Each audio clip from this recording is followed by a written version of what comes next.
Hello there, this is Mike Bogle speaking. It is Thursday afternoon at 2:30, and what I'm going to do quickly is show you how you update your course details in the self-service tool for Lectopia.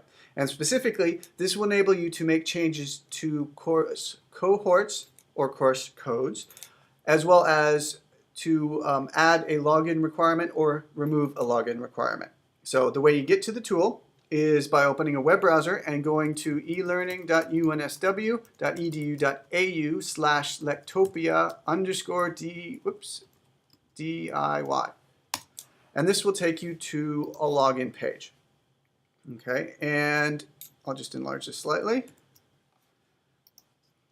And access to the tool is just via your staff ID and your UniPass.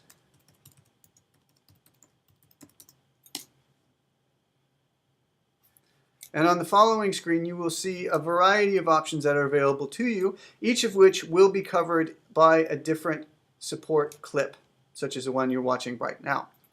So in order to change the course details, you want to go to the Make Changes section and look for the Change Course Preferences option. So you click on this, and on the following screen, you'll see a drop-down list. If you expand that, you will see a list of all the courses that Lectopia thinks that you have access to change. Let's say I want to make a change to Mic Test. So clicking on that will expand the options here, and you will be able to do a number of things.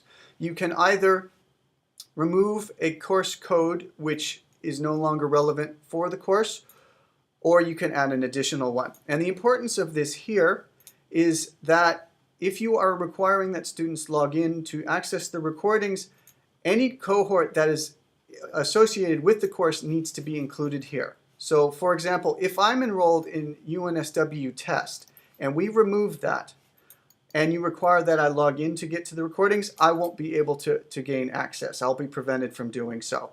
So therefore it's particularly important that this be included here. So let's say that this now includes Mic 1001, for example.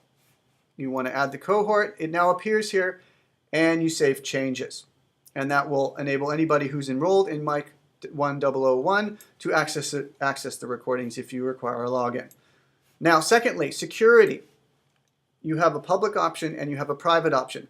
Setting it to public means that students won't be required to log in, and the recordings will be immediately available upon accessing the link to the student view of the recordings. Alternatively, setting it to private requires that they log in with their student ID and their UniPass. And you may change this throughout the session. And once you've done that, you just click Save Changes, and the process is complete.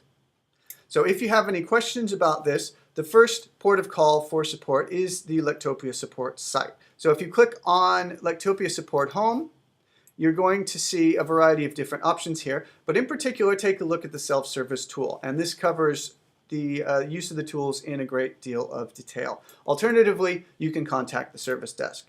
So this is Mike Bogle. Thanks for listening.